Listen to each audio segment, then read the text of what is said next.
Tennessee gets it back, gets down into field goal range. Aguilar to Staley. In fact, they drove all the way down, Trevor, to the 25-yard line. 43-yard field goal attempt from Max Gilbert. End of regulation. No.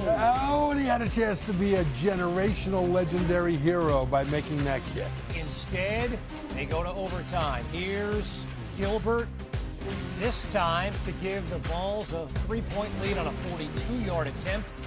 Georgia's Nate Frazier on the first carry of Georgia's possession in OT. That is what Georgia's done all game long. Stockton's thrown well, but they have committed to the run and done it well. And then stuffed on second down. Did he get it across the goal line? They are looking at it right now. They have not given it to him yet. The ruling on the field is that he was down before crossing the goal line. 41-38 pending this review right now.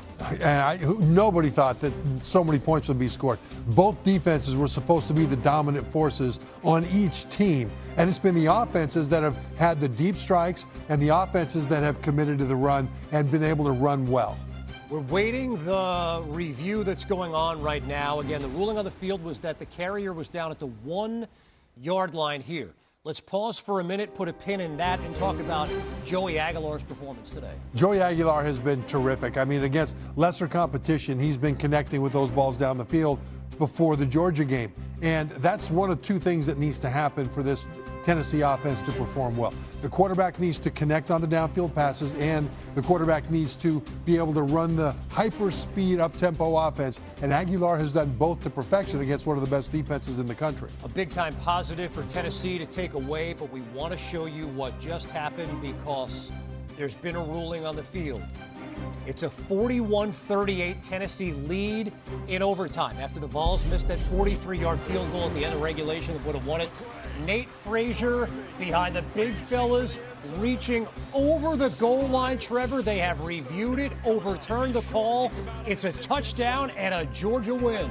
And that is the 53rd run, I think, for Georgia. Georgia didn't run and bust off a whole bunch of big long runs. They averaged about 3.5 yards per carry, but they kept handing it off over 50 times. It's fitting that they won the game on a run play. Trevor, it's a 9th straight head-to-head win, Georgia over Tennessee, their 11th straight SEC opener win. And they did it the same way they've done it before. I mean, we talk about Gunnar Stockton and how well he performed as a passer. Completely outperformed expectations, but it still came down to the way Georgia has beaten Tennessee year after year, and that is they were just more physical and more successful at the line of scrimmage. And it's going to be one that Tennessee is going to be kicking itself quite literally over. The Max Gilbert missed field goal. They had a chance to win it at the end of regulation. They come up short, still very much alive in the playoff conversation. A ton of football still to be played, but an enormous win for the Georgia Bulldogs. 9 straight wins for Clemson over Georgia Tech. Trevor entering play. Haynes King and the Ramblin' Wreck had an answer every time.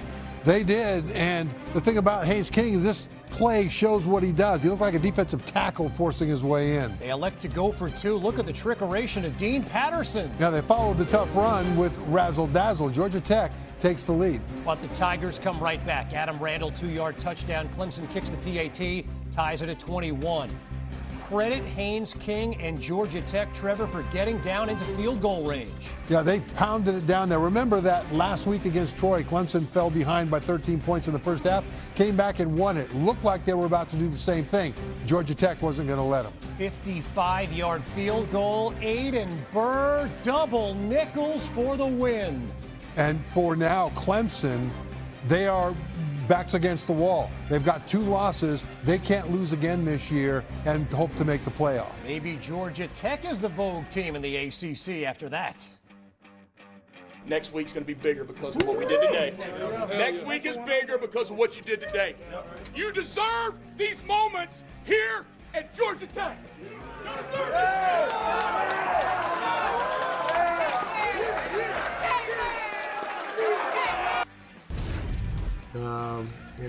we've got 2 losses that have come down to the last play. It's just that simple. And the first game, defense kept getting the stop in the fourth quarter, and we just didn't make, the play that was there. A couple plays. And in this game, we couldn't get the stop that we needed. And a bitter defeat for the Clemson Tigers, who host Syracuse next week. 1-2 for the first time since 2014. Under 20 points per game for the first time since 1999. The yards per game, a big story as well. Very, very disappointing start to the year for Cade Klubnik and the Clemson Tigers. Meantime, Arch in number 7 Texas still looking to make a statement, hosting UTEP today. Here's Arch Trevor on the keeper. And running is about what he did best. He was under 50% completion, only threw for 114 yards. Was not a good day for Arch. Second quarter, he's going to take this one up the gut again. Short touchdown run. It was 14-3. The Texas running back room is decimated right now. Yeah, C.J. Baxter got hurt, and others are hurt too, and they didn't run the ball very well. Arch needed to carry them with his arm, and they carried him as far as he could. Trey Wisner did not play with an injury of his own. Look, Arch is going to be microanalyzed in every game he plays this year. First 5 attempts, he was great. In between, awful. Finished up strong. 1 touchdown pass, 1 interception here. What sort of a grade, Trevor, through 3 games of the season here? The opening week loss to Ohio State, back-to-back wins that they should have won. What grade do we give Arch Manning and the Texas Longhorns? I give him a C because he won those 2 games. In the Ohio State game, he's facing maybe the best defense in the country on the road, his first road start, and you've got to give him a little bit of grace for that. But he missed some layups that he should have gotten that could have changed the direction of the game for Ohio State. Then last week against San Jose State and today, he threw the ball for some highlights that looked good, but he missed a lot more layups, and that's the problem.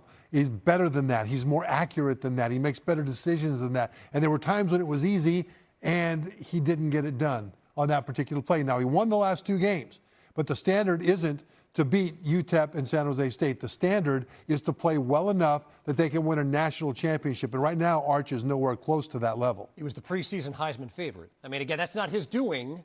And he didn't ask for the number 1 preseason ranking, but that is where Texas has picked to be.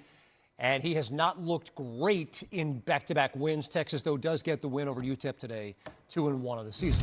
Across the state in Lubbock, Texas Tech home to Oregon State. Boy, Barron, Morton, Coy Aiken, what a combination they have. They've been fantastic. Barron Morton is one of the sneaky, better quarterbacks in the nation, and they put together an outstanding team around him. Here's Morton again, Caleb Douglas.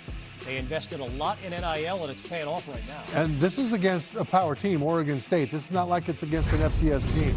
28-0 your score. The game you saw here earlier on ESPN2. Iowa State making the trip to Jonesboro to take on Arkansas State.